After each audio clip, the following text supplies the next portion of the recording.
તો સવારમાં આપણે રેડી થઈને એક્ટિવા લઈને નીકળી ગયા હતા કલોલ માટે. કલોલ જઈને સીધા ગયા આપણે કોર મોબાઈલ, જે આપણે નોકરી કરીએ છીએ ત્યાં જઈને આપણે જોયું, ઓ નો, ધર્મેશભાઈ કાકા કોક બાગી છે. બાપુને પૂછ્યું શું થયું, તે બાપુએ કીધું કે બનો બોલાવો ચાલી થઈ છે. મેં કીધું કાકા શાંતિ રાખો. તે કાકા શાંતિથી ઊભા થઈ ગયા છીએ. હવે આપણે જઈએ અંદર જઈને કરીશું કોક. મને ખબર નહીં હું કરવા આવું છું પણ મારે તો આવવું પડે, મારે નોકરી કરવાની એટલે. પછી સીધી જ મારી નજર પડી બાપુ ઉપર ને બાપુ કરતા હતા સાફ સફાઈ. એટલે પછી આપણે મન થયું કે લાવો શસ્ત્ર ઉઠાવી લો અને કરી દો હવે સાફ સફાઈની શરૂઆત. અને શરૂઆત કરતા જ બાપુ મળ્યા અને બાપુને કીધું બાપુ હરખું સફાઈ કરજો. એટલામાં મીતા ડોનની એન્ટ્રી થઈ છે. મીતો ડોન કાયો થઈ ગયો બાપુ ઉપર, પાછો વળગી જશે એ તો જો કે એના કોમે.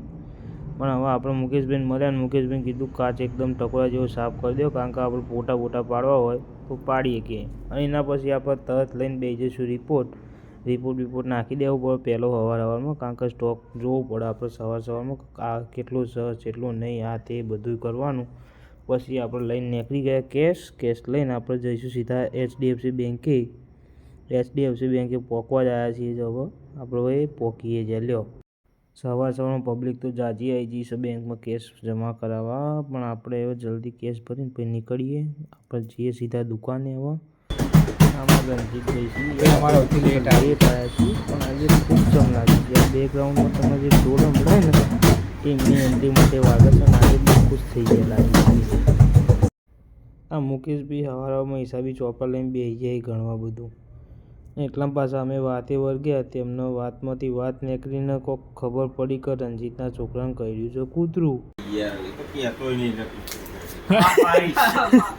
છોકરાએ કીધું નહીં કૂતરું કહ્યું. પછી ચાલ કહ્યું કાલનું કહ્યું પૂછતાને જેમ નહીં ખબર પડી એને કીધું. પછી એ તો રાતે દૂધ પીને પૈ કીધી. ના પીએ કૂતરું કહે ચેવડું કાકુલ્યું કહે છે ને એનું એવરેજ થાય.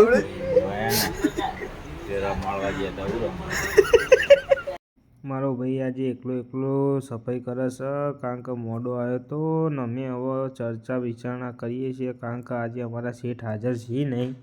અને એટલામાં એક ગ્રાહક આવી ગયો. અમારે તો ગ્રાહક છે ને એવા રણજીતભાઈ જોડે છે અને મારો ભાઈ રાહુલ છે એ ફોનના ભાવ લખે છે. એટલામાં બાપુની એન્ટ્રી થઈ અને બાપુને તો શી કરવું હોય તે 12 વાગે ખાવા બેસી જ જાય આગળ.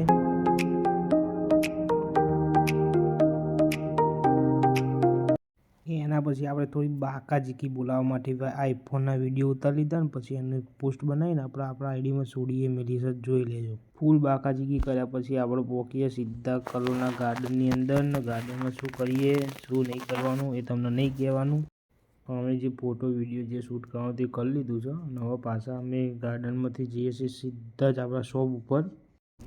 રસ્તા મળીએ ચણા ચોર ગરમવાળો ભાઈ ને રણજીતભાઈ આજે દાતાશ્રી થઈ જશે અને એમની જ વેટી વાળવાનું થાય છે આજે તો.